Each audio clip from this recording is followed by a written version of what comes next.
కేంద్ర మంత్రివర్యులు బండి సంజయ్ గారు ఓట్లు పెరగాల్సిన కోరుతున్నాను. రండన్నా. ఓకే. శ్రీమతి కొండా సురేఖ గారు మరి ఎంతో శ్రమతో గత నెల రోజులు కూడా ప్రతిరోజు కూడా అధికారులతో సమన్వయం చేసి ఎప్పటికప్పుడు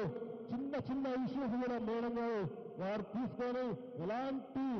ఇబ్బంది కలగద్దు, దయచేసి దేవాలయానికి వచ్చే మహిళల కోసం కానివ్వండి, భక్తులకు కానీ ఎలాంటి ఇబ్బంది కలగొద్దని చెప్పేసి వారు చర్యలు తీసుకొని ఈరోజు సక్సెస్ఫుల్ గా హైదరాబాద్ లోని గోల్కొండ లష్కర్ లాల్గర్ రాజా బోనాలను సక్సెస్ఫుల్ గా వారు ఈ రోజు నడిపించే వారికి మరొక్కసారి ఆలయ కమిటీ మీద ప్రత్యేకంగా ధన్యవాదాలు తెలియజేసుకుంటూ వారిని 2 మాటలు మాట్లాడవలసిందిగా ఆలయ కమిటీ తరఫున కోరుతున్నాం కొండా సురేఖ గారిని. అందరికీ నమస్కారం. లష్కర్ అమ్మవారి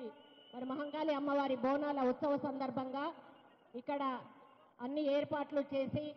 ప్రజలకు సౌకర్యవంతంగా దర్శనం చేసుకునే అవకాశం కల్పించిన కమిటీ అందరికీ కూడా, ఇక్కడ వచ్చిన భక్తులందరికీ, గుడిలో ఉన్న పూజారులకు, అధికారులకు, మరి ఇప్పుడే విచ్చేసినటువంటి కేంద్ర మంత్రి సోదరులు బండి సంజయ్ అన్న గారికి, ఇక్కడ వచ్చిన ప్రతి ఒక్క నాయకుడికి, కార్యకర్తకు, భక్తులందరికీ కూడా నా హృదయపూర్వక నమస్కారం. మరి ఈసారి బోనాల ఉత్సవాలు ఒక దేవాదాయ శాఖ మంత్రిగా నేను జరిపించే అవకాశం రావడం చాలా గర్వంగా ఫీల్ అవుతా ఉన్నాను. మరి దశాబ్ది ఉత్సవాల సందర్భంగా ఏ పార్టీ అయితే తెలంగాణ ఇచ్చిందో ఆ పార్టీని అధికారంలోకి తీసుకొచ్చి రేవంత్ రెడ్డి గారిని ముఖ్యమంత్రిని చేసి ఈరోజు కాంగ్రెస్ పార్టీ తెలంగాణ ఇచ్చిన పార్టీ ప్రభుత్వం చేతుల మీదుగా అమ్మవార్లు దశాబ్ది ఉత్సవాలు, బోనాల ఉత్సవాలు జరుపుకోవడం, మరి అందులో మేము కూడా భాగస్వామ్యం కావడం చాలా హ్యాపీగా ఉంది. మరి గతంలో చిన్న చిన్న పొరపాట్లు జరిగి ఉండొచ్చు, కానీ ఈసారి మాత్రం ఎక్కడా చిన్న వీసమెత్తు అసౌకర్యం కూడా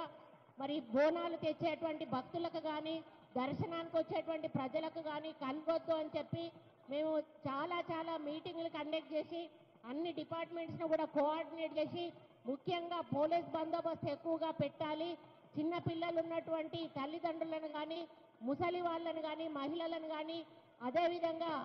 ఎవరైతే జోగినీలు ఉన్నారో వాళ్లకు కూడా ఇబ్బంది కలగకుండా ప్రత్యేక దర్శనం కల్పించాలని, విఐపి దర్శనానికి గంటలు వాళ్ళను వెయిట్ చేపించొద్దని, ఆ 2 నిమిషాల కంటే ఎక్కువగా కూడా విఐపిలు మరి గుళ్ళల్లో ఉండకూడదు, సామాన్య భక్తులకు ఇబ్బంది కలగకూడదు అని చెప్పి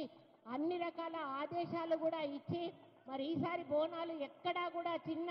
ఇబ్బంది కలగకుండా భక్తులకు మరి జరిపించిన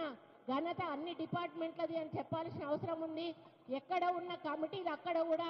చాలా బాధ్యతతో అక్కడ సౌకర్యాలను చూసుకోవడమే కాకుండా అక్కడ ఉన్నటువంటి అధికారులతో కోఆర్డినేట్ చేసుకొని మంచి అలంకరణ చేసి మరి మంచి మార్గం ఏర్పాటు చేసి ఎవరికి కూడా ఇబ్బంది కలగకుండా బోనాలు సమర్పించే అవకాశం కల్పించి, మొక్కులు చెల్లించుకునే అవకాశం కల్పించిన అందరికీ కూడా ధన్యవాదాలు. ముఖ్యంగా ఈ బోనాలు అనేటివి మనం సమర్పించి మొక్కులు చెల్లించుకొని మళ్ళీ మనకు ఏం కావాలో అమ్మవారికి చెప్పుకొని మళ్ళీ వచ్చే సంవత్సరం నీ దగ్గరకు వస్తాం తల్లి అని ఆశీర్వాదం తీసుకొని వెళ్తారు. మరి అదేవిధంగా రైతులు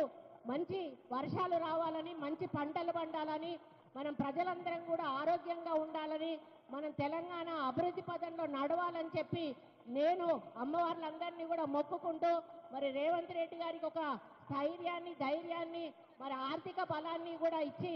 మరి బంగారు తెలంగాణ అభివృద్ధి దిశగా వారిని నడిపించాలని నేను అమ్మవారిని కోరుకోవడం జరిగింది. కాబట్టి తప్పకుండా వచ్చే సంవత్సరం నాటికి తెలంగాణ పురోభివృద్ధి చెంది మళ్ళీ అమ్మవారి ఆశీస్సులు తీసుకుంటుందని తెలియజేసి